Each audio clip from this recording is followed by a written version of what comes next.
Hey everyone and welcome. Have you ever wondered if you're really getting the most out of your workouts? I mean, should you be that early bird hitting the gym at sunrise? Or are you better off as a night owl getting in a late run? Well, today, we're going to cut through the noise and see what the science actually has to say about it. This is it, right? The classic dilemma for pretty much anyone trying to build a fitness routine. You know you want to exercise, but the big question is when. The whole debate between morning, afternoon, or evening often feels like it's just about your personal preference and, what fits into your crazy schedule. But what if I told you it's not just about your calendar? While your schedule is obviously super important, it turns out your body has its own internal clock. A secret schedule, really, and that can totally change the results you get from every single workout. Okay, so to figure out the best time to exercise, we first have to get a handle on our body's internal rhythms. And this isn't just about feeling sleepy or awake. Nope, it's a really complex system that's running the show behind the scenes, controlling everything from our hormones to our body temperature. So let me introduce you to your circadian rhythm. Just think of it as your body's own personal master clock. It runs on a roughly 24-hour cycle, and it's what tells your body when to wake up, when to eat, and when to go to sleep. It also has a huge influence on key factors for exercise like your hormone levels and your core body temp. This is the science behind why timing really matters. So, here's the deal. There's basically a hormonal tug-of-war happening inside you every single day. On one side, you've got cortisol. We call it the get-up-and-go hormone. Its levels are highest in the morning, which is what wakes you up, and it reacts really fast to exercise. And on the other side, that's melatonin, the wind-down hormone. It rises at night to help you get sleepy. And, as we're about to see, when you exercise can have a big impact on both of these.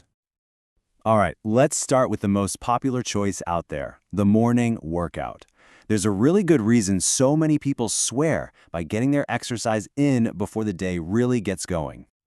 And yeah, the benefits definitely stack up. From a psychological standpoint, working out first thing in the morning builds amazing consistency. You just get it done before life has a chance to get in the way. It can also give you a serious boost in energy and focus for the rest of the day. And some studies even suggest it fires up your metabolism.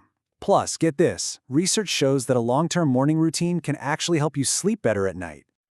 Of course, it's not all sunshine and protein shakes.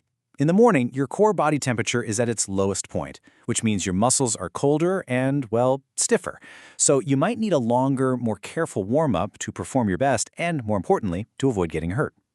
And let's be real, for a lot of us, just dragging yourself out of bed that early is the biggest workout of all. So what if you're just not a morning person? Well, you are in luck. Turns out there's a really powerful case to be made for working out later in the day. The afternoon and evening might just be your body's secret weapon for hitting peak performance. Think about it. As your day goes on, your body naturally warms up. By the afternoon, your body temperature, your muscle strength, and your flexibility are all hitting their peak. Some research even suggests your lungs work more efficiently, so you can take in more oxygen. It's also an amazing way to blow off steam after a stressful day. But honestly, the most compelling benefit, the one scientists are really buzzing about, has everything to do with your blood sugar. This quote from the journal Diabetologia really nails it. Okay, so insulin resistance is basically when your body cells don't respond well to insulin, so they have a hard time soaking up sugar from your blood. It's a huge risk factor for type 2 diabetes. And it turns out, the time of day you exercise can make a massive difference here. Brace yourself for this one. A major study found that exercising in the evening was linked to a reduction in insulin resistance by up to 25%. That is a huge number, and it has massive implications for our metabolic health. And this chart just lays it all out so clearly. Compared to just spreading your activity out, morning workouts didn't really move the needle on insulin resistance. But look at the afternoon, an 18% reduction. Pretty good. And then the evening, a full 25% drop. The data here is crystal clear. For controlling your blood sugar, later is definitely better. So, what's the catch? Well, the main worry with late workouts is, you guessed it, sleep.